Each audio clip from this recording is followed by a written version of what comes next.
Hi hello friends, എല്ലാ കൂട്ടുകാർക്കും മൗനരാഗത്തിന്റെ പുതിയൊരു റിവ്യൂയിലേക്ക് സ്വാഗതം.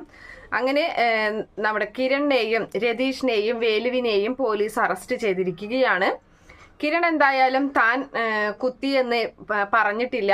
കൊന്നത്, അതായത് ഗംഗയെ കൊന്നത് താനാണെന്ന് പറഞ്ഞിട്ടില്ല. എങ്കിലും തല്ലിയ കാര്യം അറിയിക്കുകയാണ്. അതുപോലെ തന്നെ വേലു താനാണ് ഇരുമ്പ് വടി കൊണ്ട് അവന്റെ തലക്കടിച്ച് കൊന്നത് എന്ന് വേലു സമ്മതിക്കുകയും ചെയ്തിട്ടുണ്ട്. എന്തായാലും വേലു ഒന്നാം പ്രതിയാവുകയാണ്. ബാക്കി രണ്ടുപേരും രണ്ടാം പ്രതി മൂന്നാം പ്രതിയായി അറസ്റ്റ് ചെയ്തിരിക്കുകയാണ്. അങ്ങനെ നെവിൻ വന്നിട്ട് ജാമ്യത്തിൽ ഇറക്കാൻ നോക്കുന്നുണ്ടെങ്കിലും പോലീസ് പരിഹസിച്ച് വിടുകയാണ് ചെയ്യുന്നത്. ഇറക്കാൻ പറ്റില്ല എന്ന് പറയുന്നുണ്ട്. അതുപോലെ തന്നെ കോടതിയിലും നമുക്ക് ജാമ്യം കിട്ടുമെന്ന് സംശയമായിരിക്കുമെന്ന് മാർട്ടിൻ ഇങ്ങനെ പറയുകയാണ്. അങ്ങനെ നവീൻ ഇങ്ങനെ ഇറങ്ങാൻ നിൽക്കുന്ന സമയത്ത് തന്നെ അവിടേക്ക് സ്റ്റെഫി വരികയാണ്. സ്റ്റെഫിയുമായിട്ട് വാക്കുതർക്കം ഉണ്ടാകുന്നുണ്ട് വക്കീല്. അങ്ങനെ വക്കീൽ അവിടെ നിന്നും പോവുകയാണ്. അതുപോലെ തന്നെ കിരണിനൊക്കെ ആശ്വസിപ്പിച്ചിട്ടൊക്കെയാണ് പോകുന്നത്. അതിനുശേഷം ഇവള് സ്റ്റെഫി വന്നിട്ട് പോലീസിനോട് നന്ദിയൊക്കെ പറയുന്നുണ്ട്. അപ്പൊ പോലീസിന് ദേഷ്യം വരികയാണ്. അതായത് CSRന് ദേഷ്യം വരുന്നുണ്ട്. CSR പറയുകയാണ്, നിന്റെ നന്ദിക്ക് വേണ്ടിയിട്ടൊന്നല്ല ഞാൻ ഇവിടെ ഇതൊക്കെ ചെയ്തത്. എനിക്കൊരു കേസ് കിട്ടിക്കഴിഞ്ഞാൽ ഞാൻ സത്യസന്ധമായി അന്വേഷിക്കും. അതുകൊണ്ടാണ് ഞാൻ അങ്ങനെയൊക്കെ ചെയ്തത്. പിന്നെ നിനക്ക് എന്താണ് ഈ നാണയില്ലടി ശരിക്കും അങ്ങനെ ഒരുത്തനെ പ്രേമിച്ച് നടക്കാനായിട്ട്? ഞാൻ അവനെക്കുറിച്ച് ഈ കേസുമായി മുന്നോട്ട് പോയപ്പോഴാണ് കൂടുതൽ വിവരങ്ങൾ ഞാൻ അവനെക്കുറിച്ച് അറിയുന്നത്.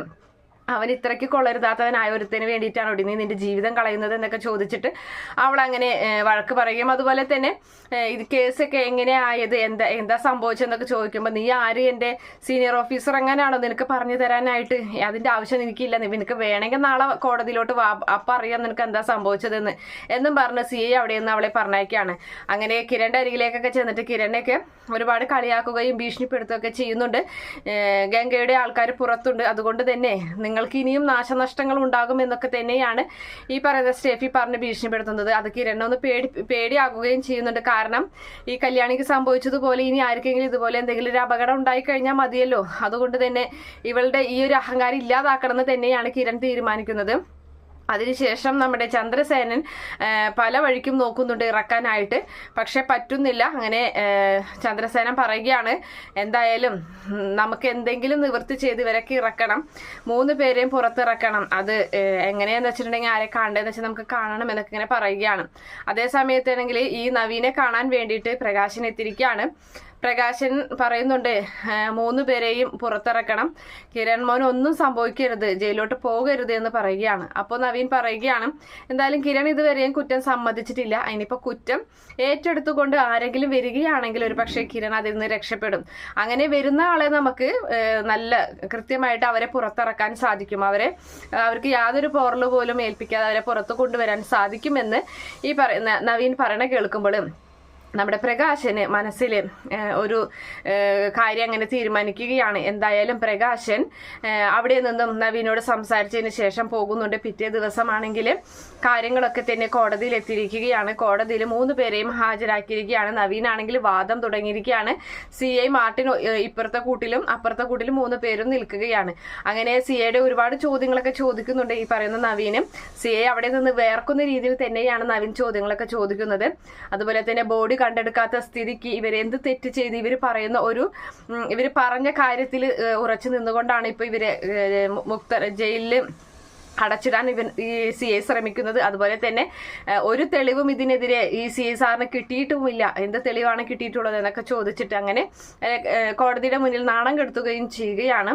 അതേ സമയത്ത് ഈ ഗംഗ ചെയ്തിട്ടുള്ള എല്ലാ കൊള്ളരുതായ്മയും വിളിച്ചു പറയുകയും അതുപോലെ ഗംഗയെ സ്നേഹിക്കുന്ന ഈ സ്റ്റെഫിയുടെ ചരിത്രവും അവിടെ വിളമ്പുന്നുണ്ട്.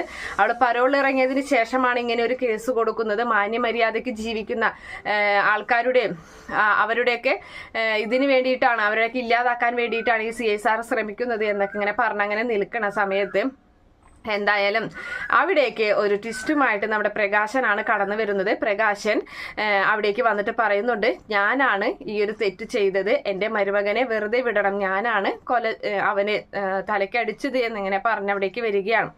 അപ്പോൾ ആ സമയത്ത് കോടതിയിലാണ് നമ്മുടെ പ്രകാശൻ അങ്ങനെ ഒരു കാര്യം പറയുന്നത്. അതുകൊണ്ട് തന്നെ പ്രകാശനെ ആർക്കും തിരുത്താനോ അതുപോലെ തന്നെ പ്രകാശനെ രക്ഷപ്പെടുത്താനോ പെട്ടെന്നൊന്നും രക്ഷപ്പെടുത്താനോ ആ സമയം രക്ഷപ്പെടുത്താൻ ആർക്കും സാധിക്കുന്നില്ല.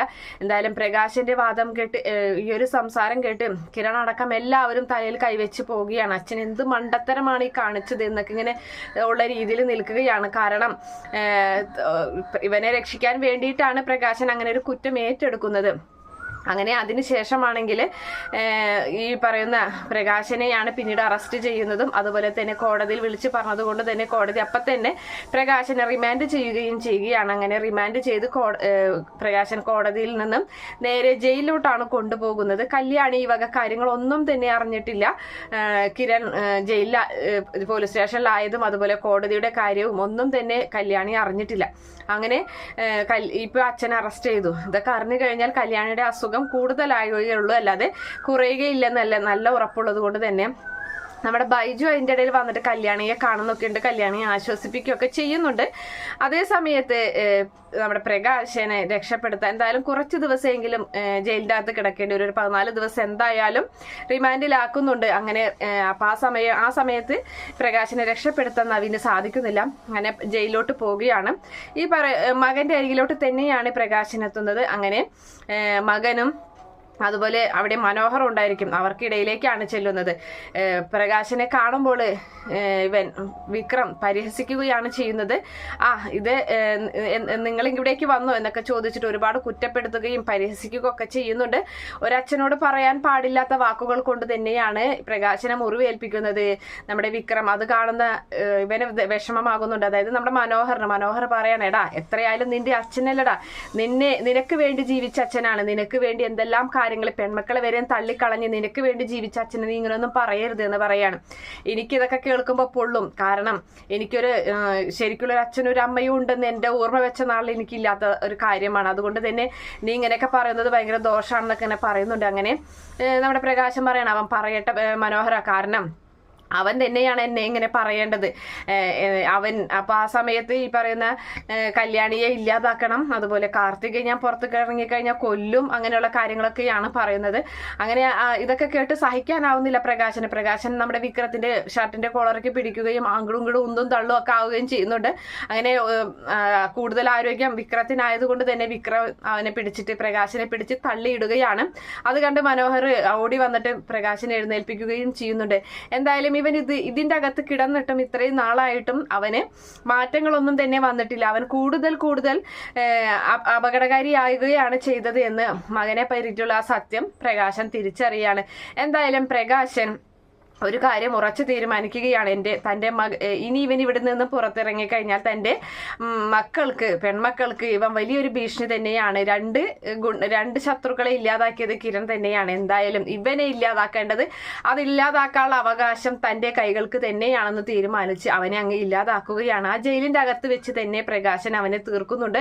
എന്തായാലും തെറ്റ് നല്ല സന്തോഷത്തോടു കൂടി തന്നെ സ്വീകരിക്കാനും പ്രകാശൻ തയ്യാറാകുന്നുണ്ട്. എന്തായാലും പ്രകാശന് അറിയാം അധികം നാളും ജയിലിനകത്ത് കിടക്കില്ല, തന്നെ എല്ലാവരും ചേർന്ന് തന്നെ പുറത്തിറക്കുമെന്ന് പ്രകാശന് അറിയാം. എന്തായാലും പെൺമക്കളുടെ സന്തോഷത്തിന് വേണ്ടി പ്രകാശൻ ആ ഒരു കാര്യം, ആ കൃത്യം കൂടി ചെയ്യുന്ന ഒരു ഭാഗമൊക്കെയാണ് വരാൻ പോകുന്നത്. എന്തായാലും കാത്തിരുന്ന് കാണാം. ഈ റിവ്യൂ ഇഷ്ടപ്പെടുകയാണെങ്കിൽ ഈ ചാനൽ ഒന്ന് സബ്സ്ക്രൈബ് ചെയ്ത് സപ്പോർട്ട് ചെയ്യുക. Okay friends, bye, thank U.